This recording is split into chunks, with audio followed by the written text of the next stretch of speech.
in here, so we've got some slides, but I'm also going to tell you that we're going to give you all of the slides. I'm putting the link in the chat, and there's a little help file in there, so you guys can come back later and grab those if you want to. Yeah, and my name is Alicia Christensen. I'm the program manager for the REX program. And so I'll be talking a little bit tonight about the REX program itself, but Beck is a great person just to pick her brain about general research experiences, because she knows a lot about a lot of the different research experiences available in Colorado and across the US too.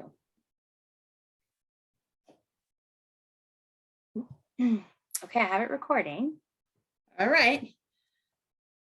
So as Alicia said, we're both at REX, and yeah, my role has been originally in a different REU program at NCA called SOARS, and now I run a group of people who run REU programs. So I'll tell you what an REU program is in a second, but I just wanted to say that I was a first generation student myself. I'm the first one in my family to have gone to college. My parents were incredibly supportive of me saying I wanted to study science, but they had no idea what that meant. And so I didn't know about a lot of the different opportunities that existed.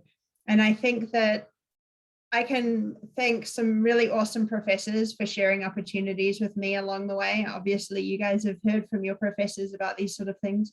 But the idea that you could actually be paid to do research as an undergraduate never crossed my mind. And so I didn't get a chance to try out doing research until I was in grad school.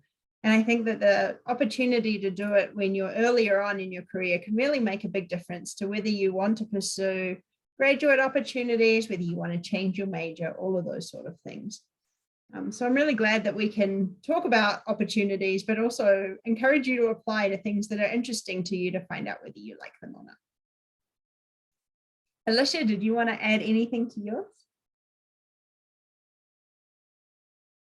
I think, I have been with the REX program for 2 years now, I guess a little over 2 years. And, spent some time, my background is in science education, and spent some time running a bridge to college program before coming to the REU world. And I have really enjoyed working with you all, because I think you guys are just you bring so many different backgrounds and ideas and everything to the experience. And it's just been a very incredibly rewarding experience for me to get to see you all, see what it's like firsthand to actually participate in real research. So today we're going to kind of interface a little bit. I'm going to talk more generally about what research experience programs are, and Alicia is going to give you details about our REX program, which is here at CU Boulder, which is specifically focused for community colleges. So I'm going to talk a little bit about what a research experience is, why you should do one, and what to expect about it. We're also going to talk a little bit about what you might want to include in an application. So some hints and tips, and some of those tips will be interesting for you down the line as well if you're applying for scholarships or fellowships or other types of research experiences. So when we say a research experience, what do we mean? Really, a research experience is any opportunity where undergraduates get a chance to go and work with a scientist in the field in some shape or form. And that could be a project that's research focused or engineering focused. It could be computing focused, and get a chance of discovering what science in the workplace looks like. It's also a really great opportunity to meet other people who have similar interests, which when you're in a small school, can be a little bit harder to do. So this becomes the beginning of your peer network, or the people that you're going to spend the rest of your career with. We talk about REUs, those are research experiences for undergraduates. That's a specific program that's funded by the National Science Foundation across lots of different sciences, but there are other internships run by all sorts of national agencies, including like the USGS, NOAA, the NRAL, a lot of the national labs, also internship programs at some of our universities and museums and other places like that. So when we're talking about an REU program in general, Most of them are 6 to 10 weeks long, typically in the summer. They could be located at a major research institution, university. They could be located at a national lab or museum, or they could be off at a field site anywhere in the country, or maybe even out of the country. We do have some international ones in the community, including in Greenland and in Costa Rica. Importantly, they are paid. So you will get a stipend or perhaps become an employee. In the REU program, that's typically around $600 a week, plus travel and accommodation costs if the program is outside your home area. Often that's in student accommodation, but there's always ability to adapt for those if you need to bring family or whatever with you.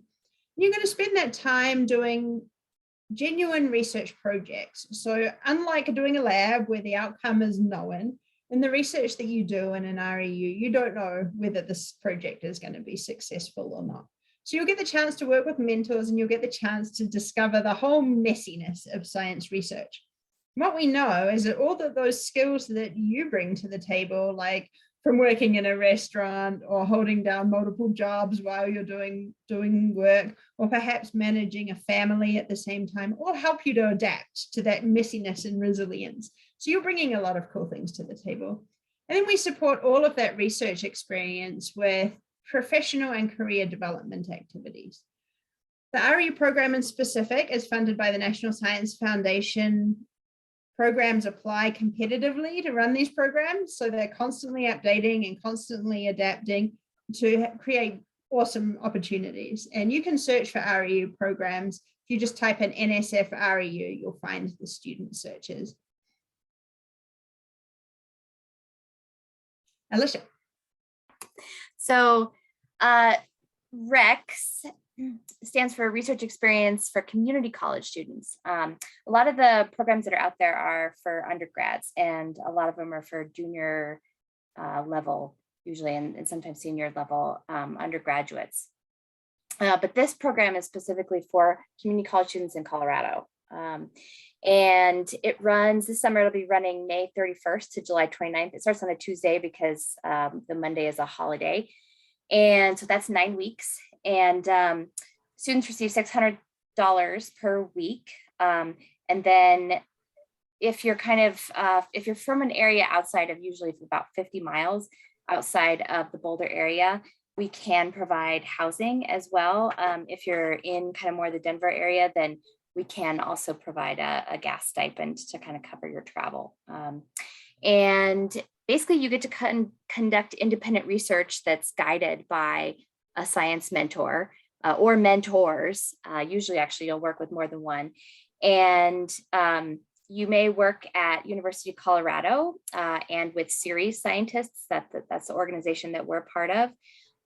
Or you may also work in NOAA and USGS, which is the US Geological Society, and sometimes others too.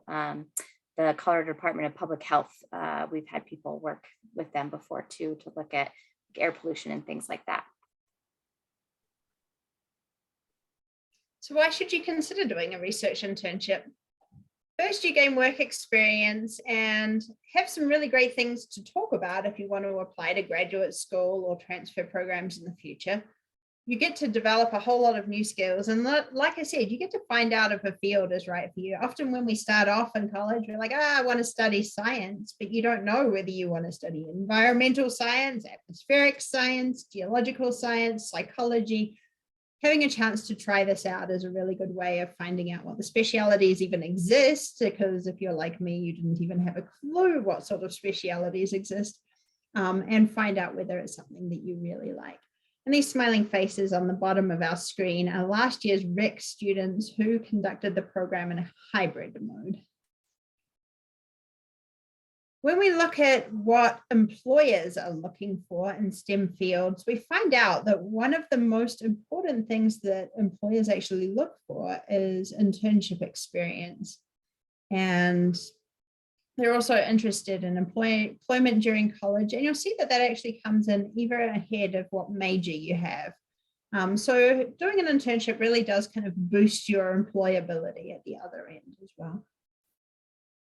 I'm just seeing that there's a chat here.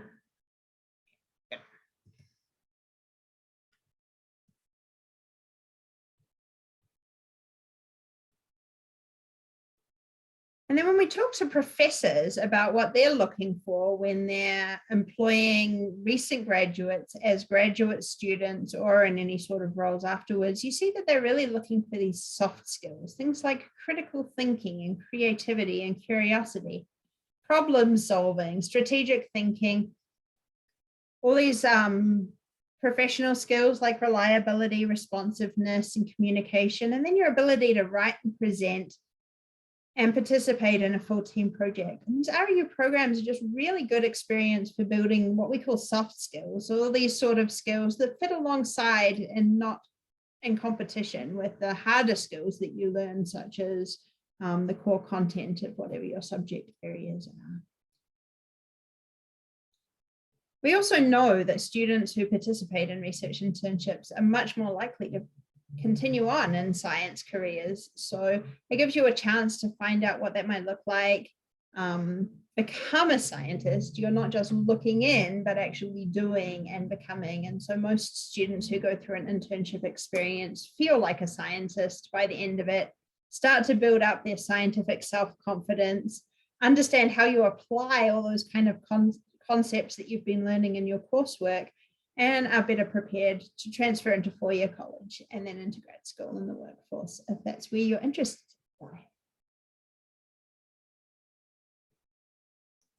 So we have been running the REX program since 2014. So we have a number of REX alumni. Usually we have like between 10 and 14 students in our cohort. And a lot of them say similar things to the students here in these quotes.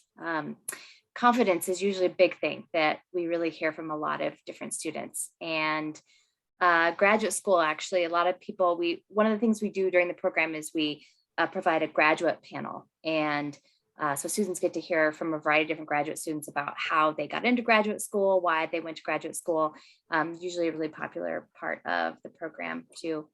And mentors too are a huge part of the REX program. I mean, they're who you really are going to be working with the most and get to know. They're the ones that are going to be helping you guide your research. So if you want to see more kind of about what students say about our program, you can go to our website too. So what would your summer look like if you get accepted into one of these REU programs? So of course, the first piece is research. And like I said, this isn't just a potted project.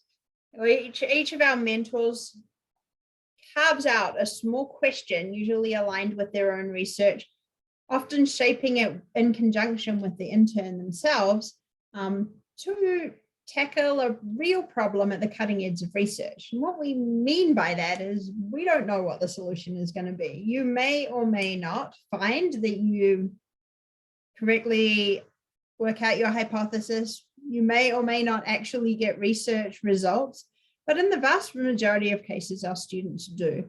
And they get to work on all sorts of different things. So in REX, we've got environmental science focus, and some of our students might be out measuring rocks or taking water samples, while others are doing computer modeling, climate modeling. So there's no requirement to be in the field. Many of our scientists spend their whole world working in front of computers and with huge data sets that are available. And then in some of these other REU programs, you could even potentially get out to sea or out on a plane or in the lab. So there's a lot of opportunities for different types of research. And we're really proud of the variation of projects that we have in the REX program. But you can get even more opportunities depending on which program you apply for. In common, they all have a real scientist who's established in the field who chooses to donate their time to mentoring these student interns. And that's a really fantastic way for you as an early career scientist to get plugged into networks, to meet the people who might be writing the textbooks that you're reading, and to find out what the cutting edge of research is, even before it becomes in the publications or what you might be exposed to in university. We certainly encourage our mentors to work in mentoring teams, so you get the opportunity to work with perhaps some earlier career scientists, some more senior scientists, a lot of opportunity to connect there. And those scientists work really closely with you. And so at the end of it, you have a real scientist who is able to speak to your research capabilities that can help with writing letters of recommendation and similar later on down the line. You're also going to learn new skills. So all of our REU programs include an aspect of what we call professional development. What that looks like in practice is that most of these programs have workshops on scientific communication. How do you write a paper? How do you prepare a poster? How do you give a scientific talk? Usually leading to those things as the final deliverables of your internship. They're also going to give you some exposure to what careers in this field might look like. Get a chance to talk to students who are in graduate school, professors who might be talking about the process of getting into graduate school. You'll get a lot of opportunities to meet people, networking. A lot of programs have some sort of leadership training, team building events, lots of chance to really get to know the people who you're working with. And so here on the slide, you can see one of our rec students presenting their work on the left, and a whole lot of our interns presenting their work at a final poster session. And the REX program teams up with some of the other Boulder internships to have a really fun poster session with scientists from all over Boulder, which is a real environmental science hub coming to talk to you about your posters. We're also pretty committed to the idea of creating supportive networks. We think that sometimes going through university and graduate programs and things can be kind of lonely and hard to find friends, find people who share your common interests. And that doesn't tend to be a problem in an REU program. We're really intentional about building safe spaces, community engagement, and our teams work to learn together, develop leadership skills together.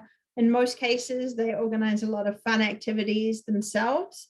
And here are some photos from different programs. You can see some communication and leadership training. You can see team activities in Zoom in the last couple of years, hikes, maybe some safety training, and all of these kind of constant contacts and opportunities to connect help build strong connections. And I can tell you that when I meet with the REU network program leaders, the vast majority of them now came through the REU program themselves years ago and are still connected to people that they worked with during that time. So we're talking at this point decades in some cases. So those relationships often last with you for a lot longer than just the summer. You will have the opportunity to present your work. In REX, we do informal whiteboard talks. We do more formal science presentations, both orally and poster sessions. Right now, the biggest meeting of earth sciences is going on in New Orleans, and some of our REX students are physically there presenting their research at the American Geophysical Union conference. And we certainly work to plug you into funding opportunities to present that work at national conferences if you want, or definitely within our more local conferences.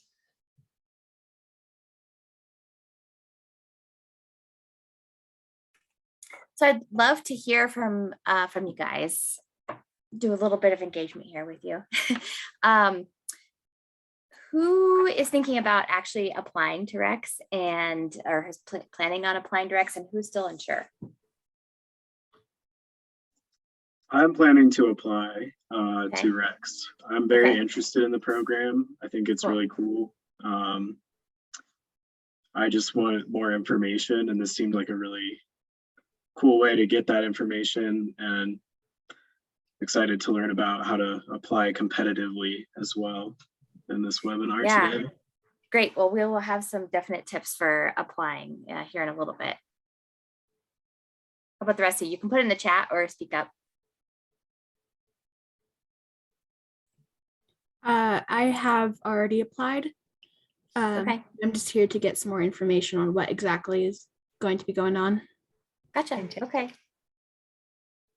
Lucas popped in the chat. Are you planning on applying as well? Wonderful. Cool. All right. So what does REX look like? So as I mentioned, it's 9 weeks. The first week, for the first kind of 3 days, that first week is 4 days because of the holiday. For the first 3 days, we do just some orientation. We do some team building, and we will go up to the Mountain Research Station, which is about 30 minutes outside of Boulder, up in the mountains where a lot of environmental research happens. And And then you'll also actually do a little bit of a kind of a crash course in programming and coding as well in that first week. And then if you want to go to the next slide, Beck.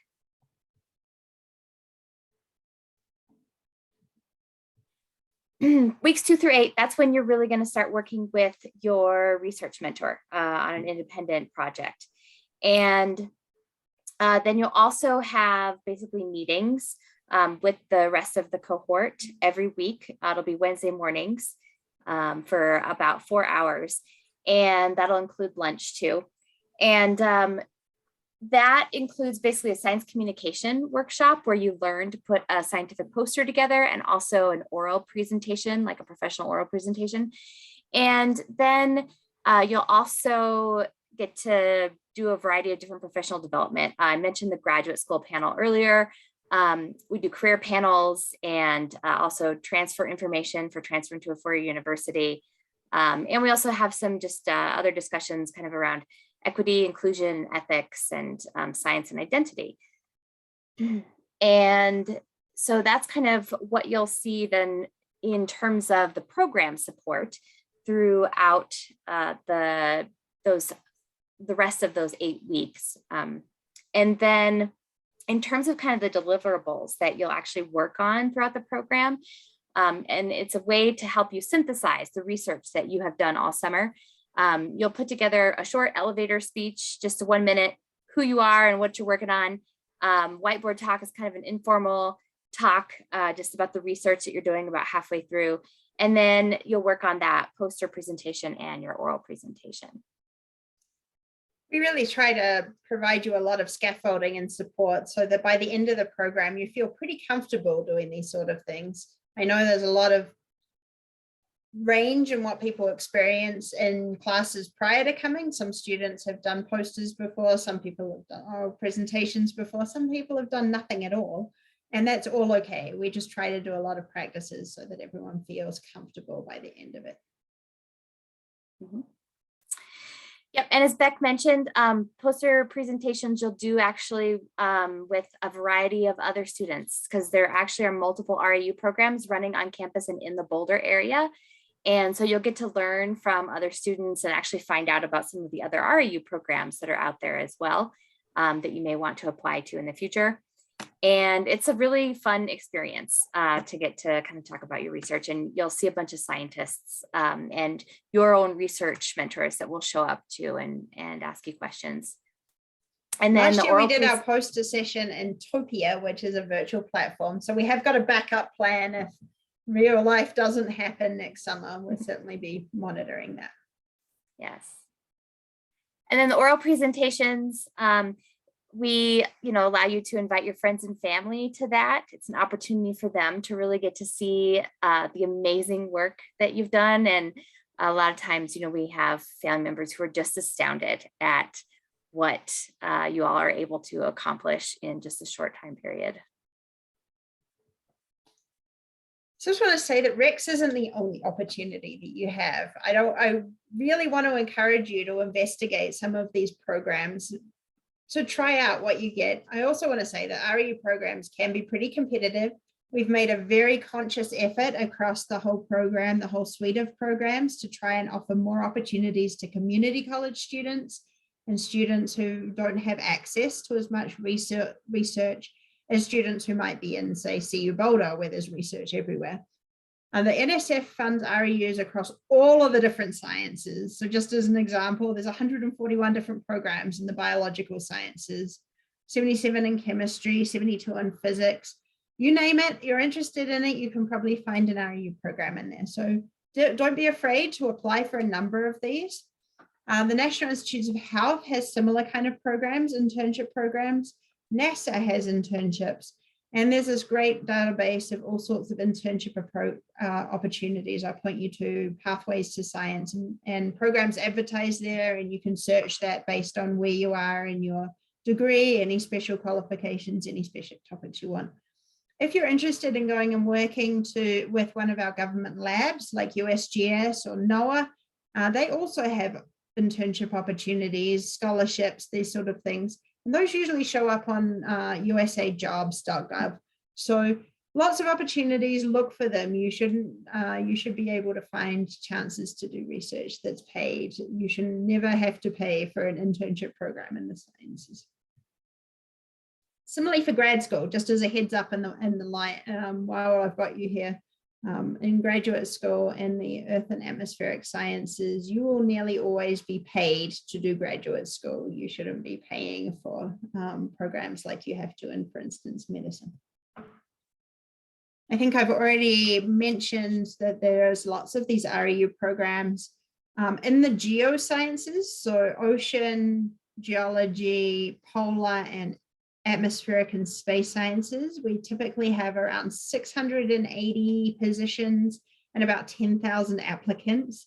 Admittedly, some of those people are applying to multiple programs, but so it is pretty competitive to get into. So don't be shy about applying to multiple programs. Your statistics of getting in are way higher in RECs because we are limited to Colorado community college students. So you have a much better chance there. So now I just told you there's all these opportunities. How should you choose? Ask yourself a little bit, what subjects interest you or maybe interest you? Is there somewhere where you're thinking that you might like to transfer to for your four-year college or move to because you have family, friends in the area for a summer? Is there a particular skill you want to develop? Some students really like to use this opportunity to develop programming skills or to develop skills involved in lab work or field work. So there are a lot of chances to question what your own interests are and then see if you can find something that matches up with it. Like I said, it's an awesome chance to try before you buy. So if you know you really want to go to graduate school at Stanford, then applying to an REU program at Stanford gives you a chance to meet some of the professors that could potentially be mentors, for instance. And a lot of these a lot of the really research intensive universities do have REU programs so that you can have that opportunity. And yeah, I encourage you to apply to more than one of them, but only those you're really genuinely interested in. I want to pause for a second and acknowledge also that the idea of packing up and moving for a summer is impossible for some people, impractical for others. Part of the reason why we do focus on Colorado community college students is because you're here and you don't have to necessarily pack up. But there are students who may feel like they're not eligible for an REU, perhaps because you have family commitments or you have disabilities that might make it hard for you to live in residences or your calendar doesn't line up. I just want to tell you that the people who run these programs genuinely want to make these opportunities available to everybody. So if you're interested in a program and these sort of weird situations may apply to you, don't be shy about reaching out to the program officer, program manager of that program. In most cases, they can solve that problem, perhaps providing you with a housing stipend so you can rent a home for you and your family, possibly even being able to help with childcare. The picture in the bottom has me with my little tiny daughter there. She got to meet all of my students, but the dog beside us was a guide dog. We have had students with all sorts of different backgrounds in these programs. And as you see in the top photo, a lot of these little kids are really excited to come and learn about your science at our final poster session too. So yeah, don't be shy about applying or asking for what you need to make these programs accessible to you. So you're ready to apply. Convinced you that this is a good idea. Read all the details about the program that makes it interesting to you. What specifically draws you to it? Make a note of it. Some of those things are really helpful when you're applying and when you're filling in your application. Pay attention to the deadlines and the requirements. Most REU programs have deadlines between the middle of January and the middle of March. The majority towards the beginning of that time. 1st of February is a pretty common deadline. And they all have slightly different requests. So we're working on a common application. It doesn't exist yet. But most programs will ask you for transcripts, recommendation letters, a personal statement, and some sort of application form. Some will also ask you for a CV and resume. I'll tell you now that we've worked really hard to break some of those barriers in RECs, so it's not quite as complicated for that. So with RECs specifically, Well, and a lot of the REUs actually kind of have to follow similar requirements in that, at least with Rex, you need to attend a community college in Colorado. That's of course not the same for other REU programs, but most REU programs are going to require that you are a US citizen or permanent resident of the US. And then we ask generally that you have taken at least 2 college science classes and college algebra. It just helps us understand, that you're interested in research that, and science, I should say, and that you have had, a little bit of coursework in the sciences. And these projects, can involve quite a bit of math too. So the college algebra is important for that. We say that generally we want you to have a minimum of a GPA of 3.0, but it's not required. And we don't want that to discourage people who have less than a 3.0. You do have the option on the form to actually tell us whether or not you feel like that your grade point average represents your actual capabilities and kind of explain that. We understand that life happens, that things happen. So, just tell us what's going on if you're not at that 3.0. Also, and this is common to other REU programs as well, is you can't have earned a different bachelor's degree. And this is just an NSF requirement. And then you must be willing, and this is specific to our program, but to work about 40 hours per week for 9 weeks. So it is an intensive program. And we do sometimes have students ask about taking classes or working part-time during this program. And generally we see that they really struggle because it is 40 hours. Sometimes students though just get so interested in their research that they end up spending more time, wanting to kind of figure out the answer to that question.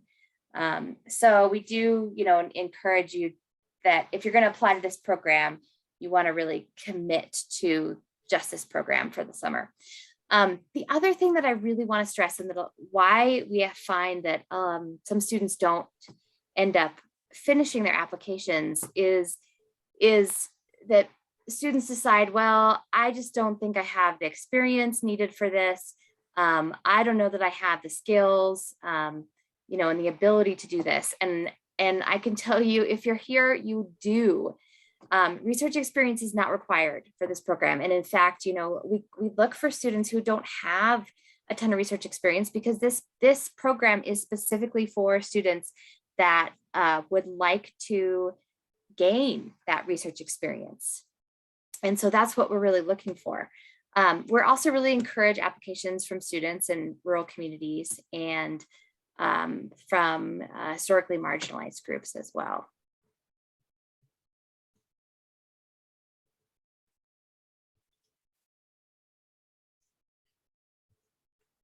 And I would love for you, okay, I wasn't sure what Beck was doing. If you don't believe me, I want you to listen to these students.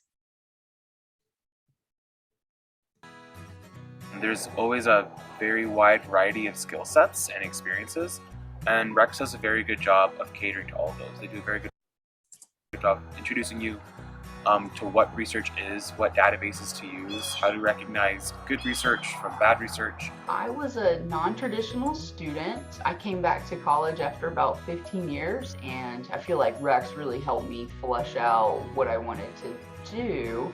I did not have a previous research experience, but Rex really opened it up. Research seems like it's this big scary monster until you start doing it, and then it was, at the beginning was definitely very scary and intimidating, but towards the end I was just like, I was comfortable calling myself a scientist after that, so.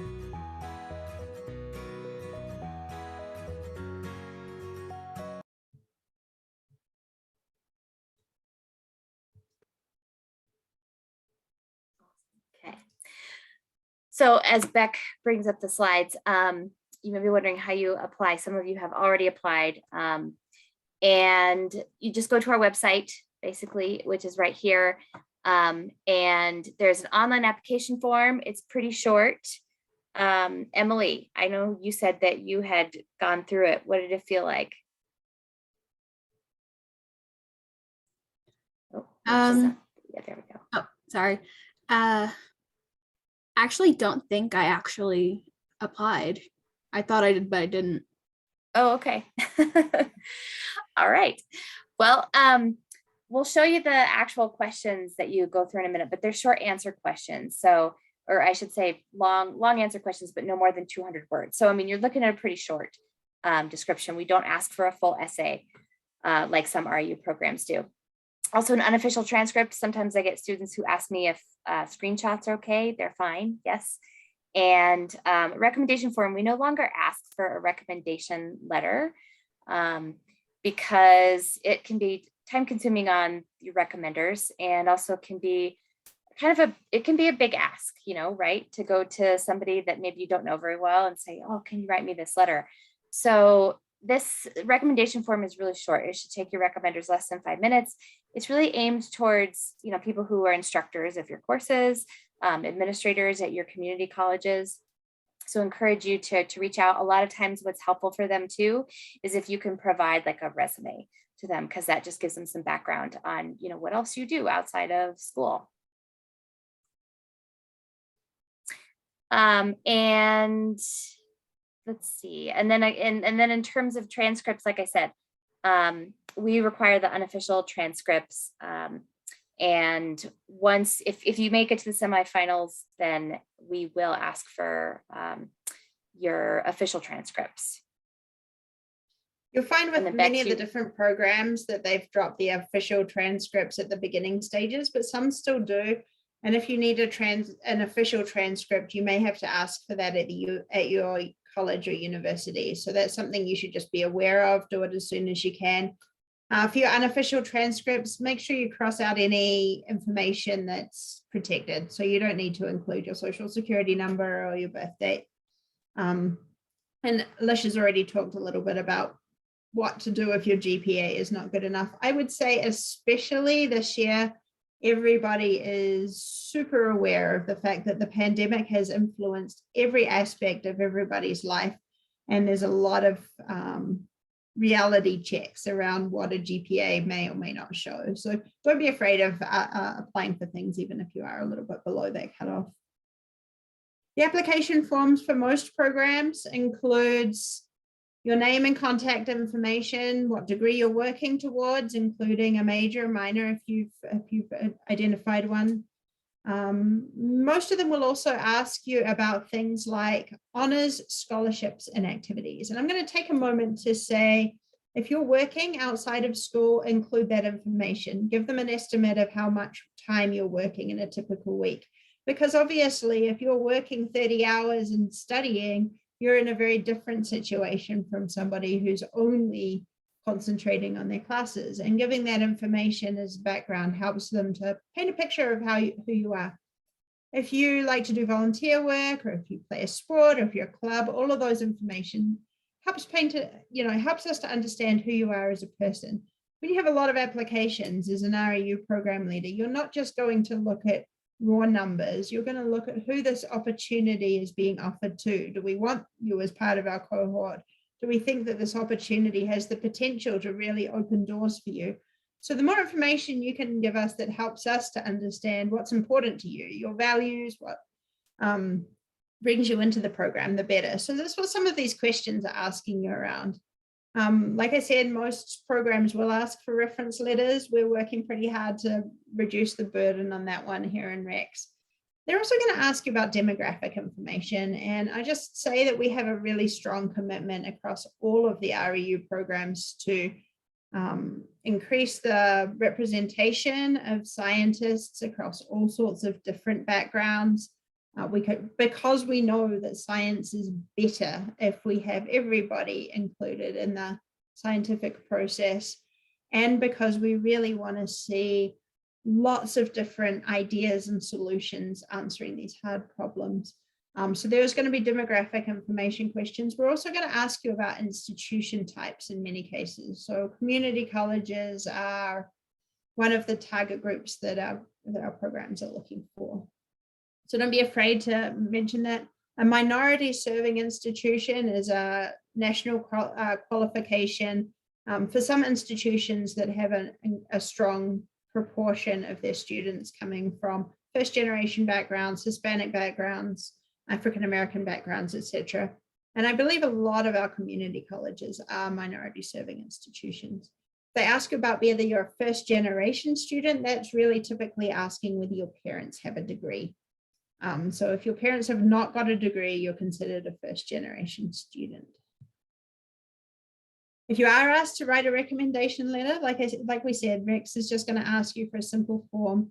For the people who you might want to ask for recommendation letters, ideally are the professors or the lecturers who teach your classes, who know you. That's the first most helpful thing there. Then they're able to comment on your scientific or academic background. If you've been lucky enough to have research experience, obviously those recommenders are going to be able to talk about your research potential. But in general, you want your professors.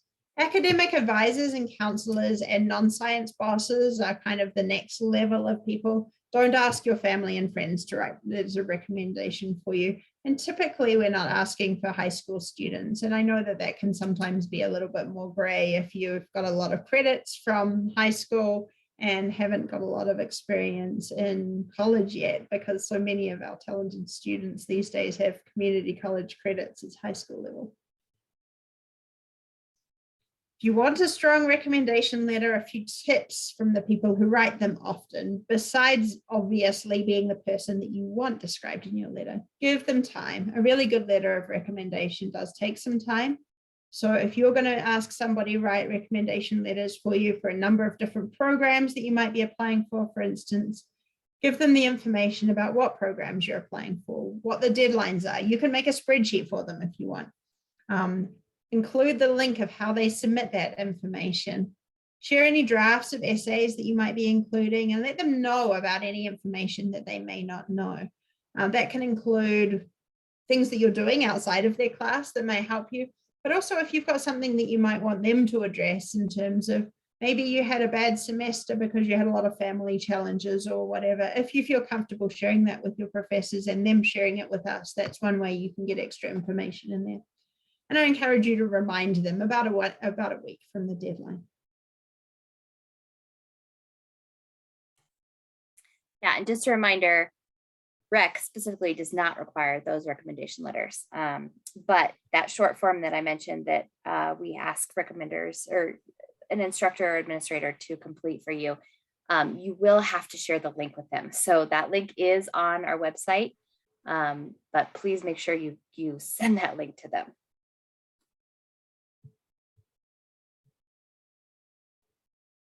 I know the idea of essays and personal statements and long answer questions is probably the scariest part of an application for most of us.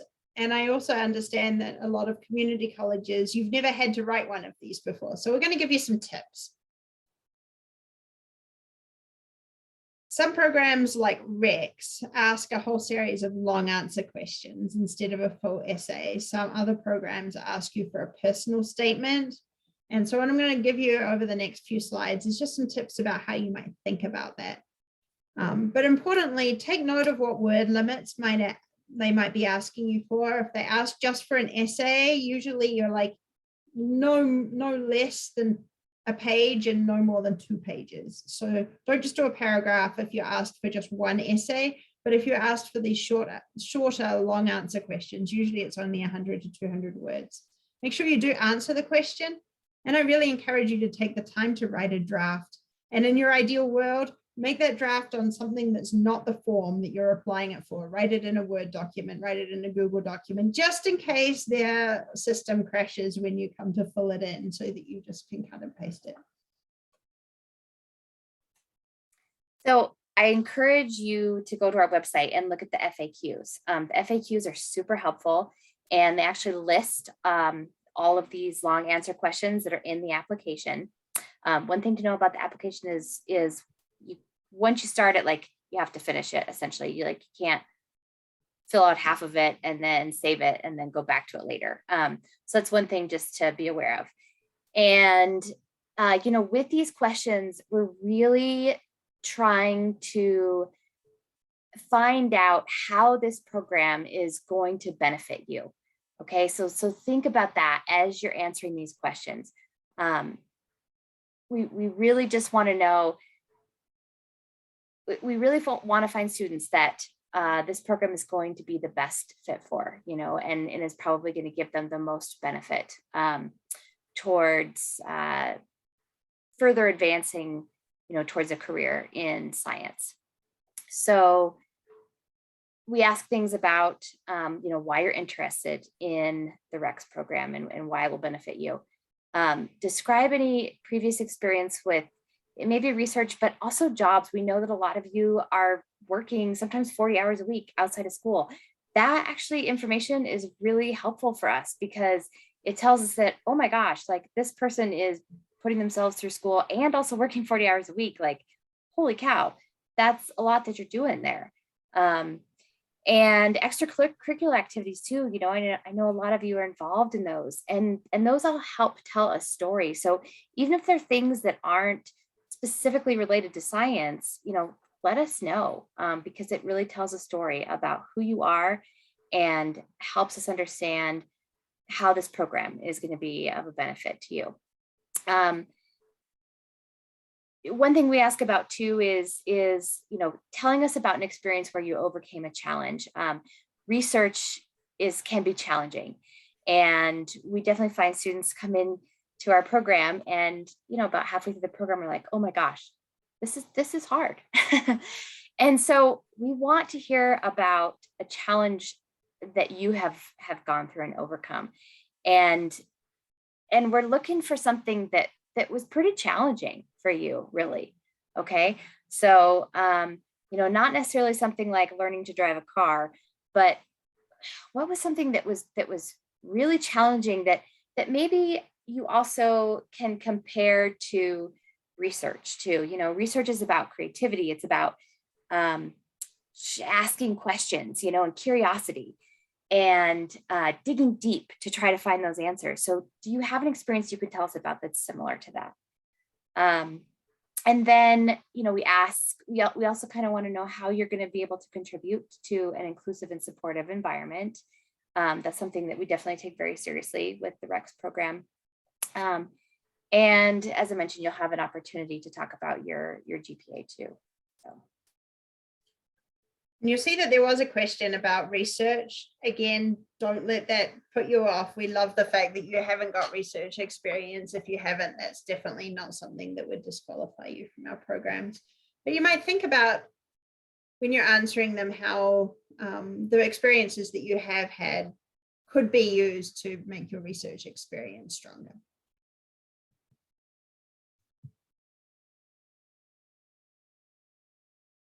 So when you come to write your essay, there's sort of 6 key steps here. First is learn about the program. That's when you're reading the website and going, hey, I really love this program because. Make note of that.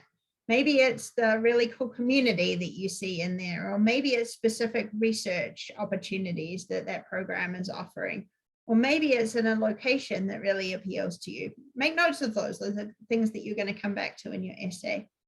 Then read the prompts. I wish I could tell you that every program asked you the same thing, because that really would make life easy, but they don't. In general, they're going to ask you things about what your research interests are, what your career interests are.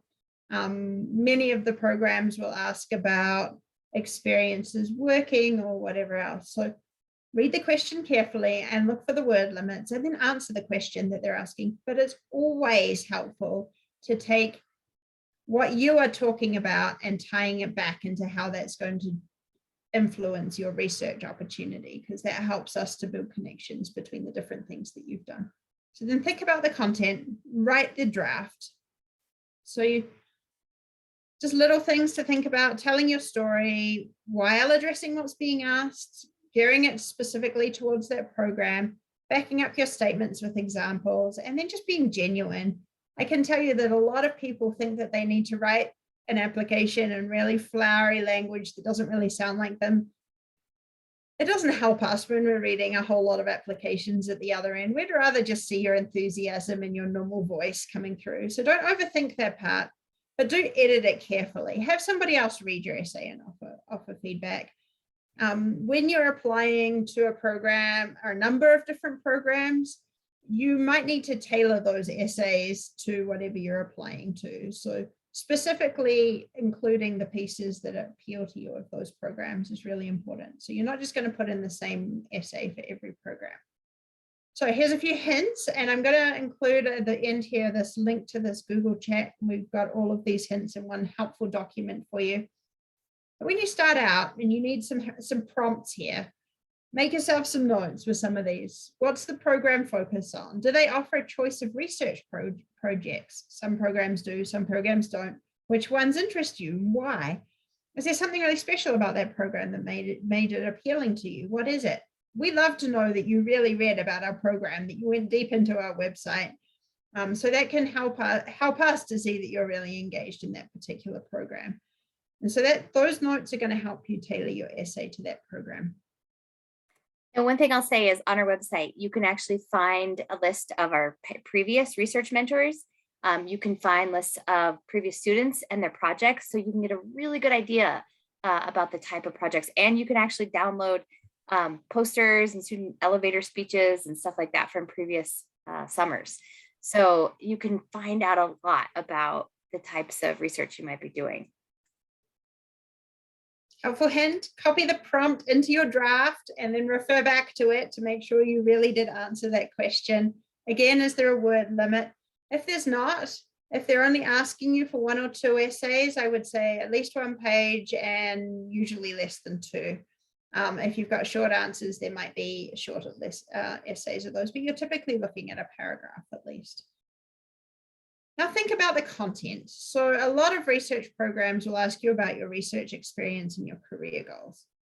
Have you done research before? If so, what did you research? What did you find out? What did you learn from that process? If you haven't, why are you interested in doing research? What skills have you got that might apply to research? Maybe you've done some lab research and you can say, okay, I did some labs in class and I really enjoyed the process I was doing, and I want to expand on that and have the opportunity to do an independent or an authentic research project. What skills did you learn doing the research? Or if you haven't done it, why are you interested in it? Then they might ask you about your career goals. It's perfectly okay to say, I don't actually know what I want to do. I know I want to do something with science, and part of the reason I'm so excited about this project is that I can try out or learn more about possibilities. Alternatively, you could say, I really want to be a professor, depending on what your own interests are. And to do that, I'm going to need to go into graduate school. This process is going to help me to understand what that looks like. Or maybe you know that you really want to go and study renewable energy and say, okay, I'm going to transfer from my 2-year college into a 4-year program. And this program is going to give me an opportunity to try that out. And work on that field or develop skills that would make me more competitive to apply for a National Renewable Energy Lab internship, whatever that might look like for you. But like I said, it's okay if you don't know what your career goal is actually, and that this is a process of finding that out. Then I want you to think a little bit about why you are an awesome candidate. What personal attributes are going to help you be successful? When I think about what that might look like, jot down 3 of your top skills. Maybe you have an incredible amount of time management because you are able to juggle your 40-hour work week, the kids that you look after, and successfully achieve classes. How would that help you to succeed in research? Well, research is about juggling a lot of these different things. Or maybe you've been through some really challenging situations that have knocked you down multiple times, but always you've got back up and kept going. So resilience is something that might help you out. So think about the skills that you have, be prepared to explain them, and then tie them back to how that's going to help you with that research experience. So you can recognize that an REU is going to start hard. You're going to have a really steep learning curve. You're going to do a lot of work both with people and independently. You're going to have to learn new skills. And at the end, you're going to have to deal with all the stress and rush to get your final presentation and present it to the people in the audience. So there's a lot of different things that you've learned in the process of working and going to college and all of the experiences that you have that can help feed into that story. So yeah, think about what makes you you, what values are important to you, and use those to feed into why you're a really great candidate for the program. Once you've done all of those things, that's when you should really write this draft. So usually your first few sentences should capture your reader's attention, a little bit of a hook. Don't spend too much of your space doing that though. You might have 1 or 2 sentences, but don't do 2 or 3 paragraphs. Tie your research experience and your career goals to the skills that you have. So use those examples, tie it back to what you want to achieve. Like I said, tie into that specific program. If you want to address a GPA that isn't as good as you want to, or you want to highlight something that you feel is really important that we would want to know, you can put those into those applications. Again, use your own voice and then reread it and edit it. I always encourage people to read their applications out loud or hand it over to a trusted person and read it and say, would you hire me? I'm also going to say that culturally, talking about ourselves is really hard for some of us. If you have been brought up to be humble and sell yourself, this process is really tricky. And I think that many of us really struggle in writing personal statements. I know I did, and I know most of the students have struggled with that piece. So a couple of tricks to deal with that is ask your best friend whether or not you have accurately sold yourself, or ask a loved one or a trusted person, what are the skills that you should sell that are really what make you strong? Or write that application as if you were writing it for your best friend. How would you sell them rather than how would you sell yourself? So I know that challenge is there and hard to overcome, but really these essays shouldn't be too scary. And like I said, so Rex has tried to make this as easy for you as possible with shorter answer questions. If you have a trusted professor who might be helping you with a recommendation letter, you can certainly run those essays past them. And once you've been through a program like Rex or REU program, a lot of the time these program managers stay part of your network here and can help you with reading and rereading and providing feedback on, for instance, your graduate school application. So that next stage. So we often do this sort of helping out with writing applications or letters for our alumni and our students. When it comes to submitting, follow up with your recommenders if you need to. Check you have all of the required components. Read the instructions carefully. I don't think any of us have really nailed down the application software to be perfect. So some of them might ask you to put your essays into a PDF file. Some of them might have you cut and paste into a text box. Others might let you upload a document. So just read what they're asking. And I really encourage you to write your longer answers in a separate document, use spell check, save them, and then cut and paste them into the form just in case something goes wrong. It's really horrendous when it does. And submit by the deadline.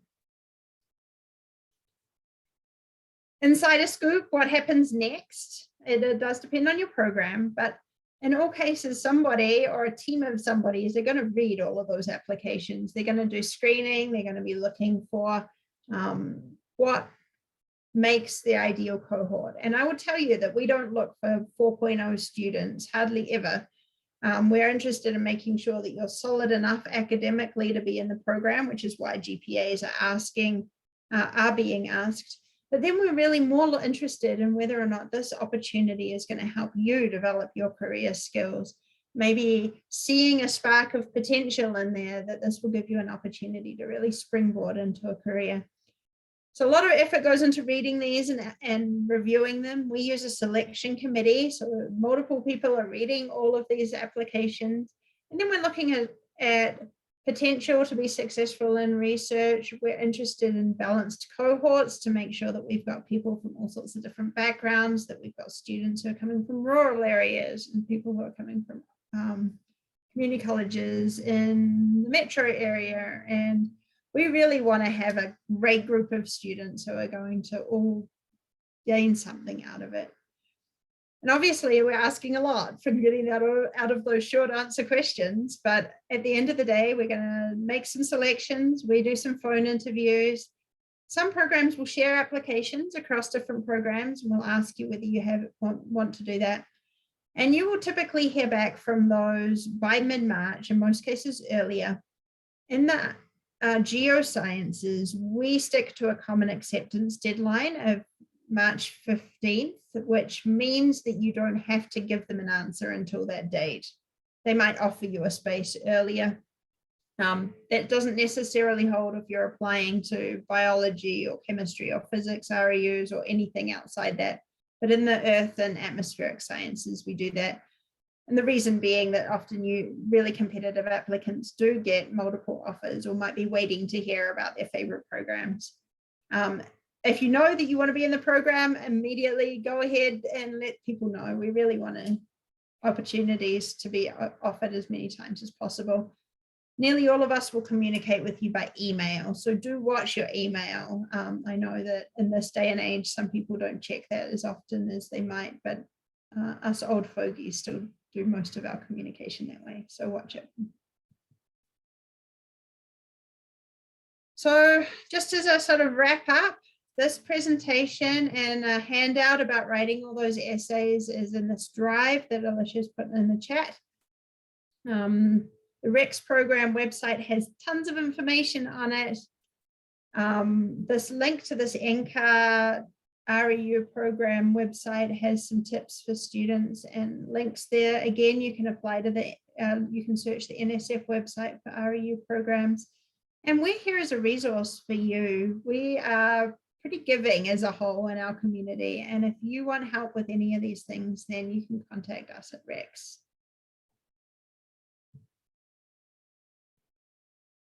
I'm going to turn my share screen off so I can see you, but we're happy to answer any specific questions and non-specific ones.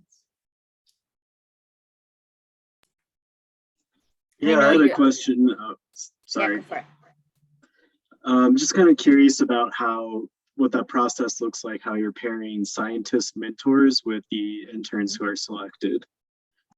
That's a great question. So once we have our semi-finalist pool of students, we'll actually send you another survey with a description of all of the projects. And then we'll ask you basically, to tell us kind of what are your top 5 projects that you're most interested in. And we also ask you other things like how much you like field work or computer work or things like that.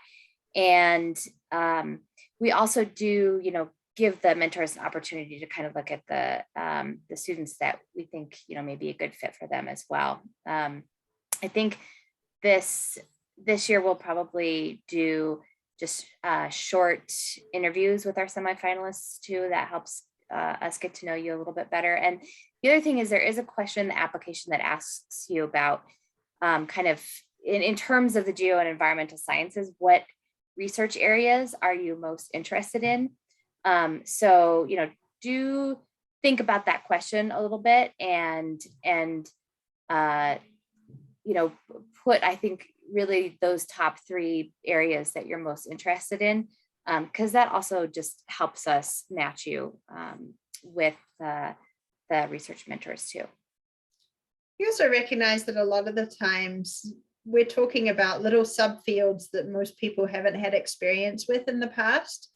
And so maybe if you give us information about where you're headed, what your career goals are, and what your interests are, we might pair you with a partnership that you might not have anticipated based on reading that explanation. But we put a lot of thought into trying to make those matches ones that are really going to help springboard you into your career and align with your interests. So in general, the matches have been pretty successful, and we do put a lot of thought into that.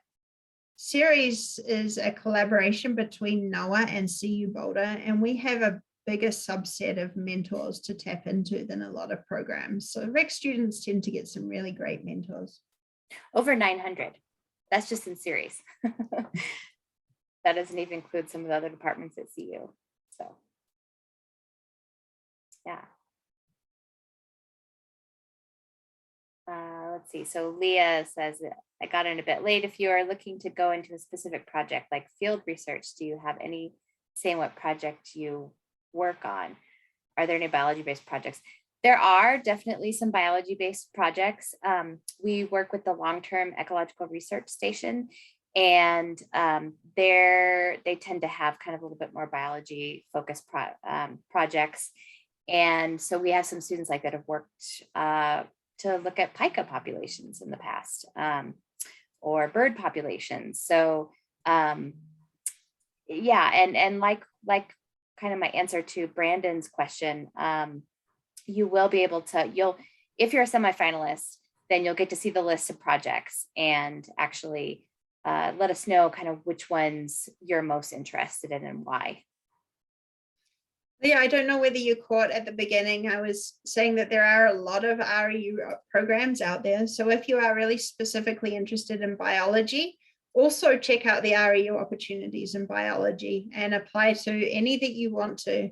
Like I said, we are working pretty hard across the whole network to create more opportunities for community college students in the REU programs. So you should feel empowered to apply to all of those, not just ours, which is called Community College Student Program.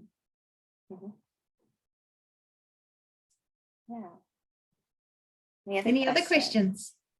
I know I answered a lot during the presentation too.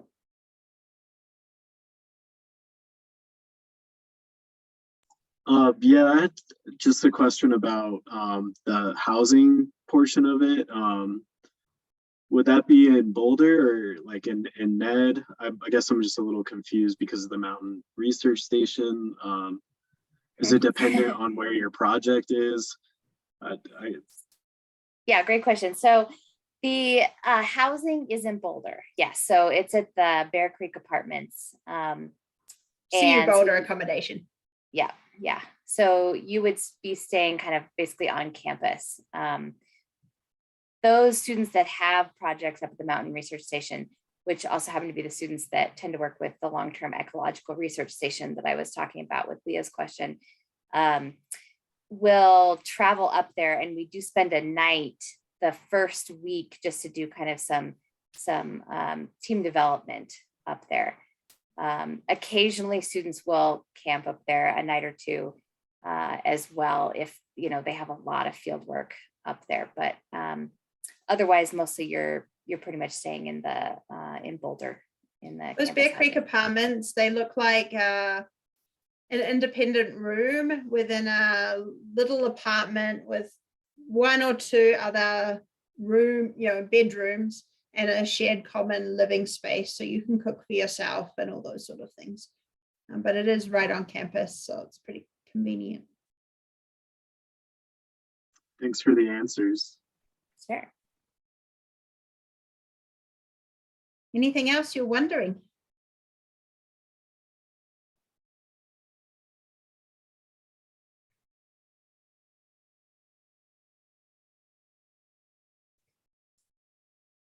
Well, if you have other questions, you know how to get hold of us. Really appreciate you taking the time to join us tonight, and we look forward to seeing your applications. Yes, definitely. Hope to see all of your applications. All right, thank you. Thanks.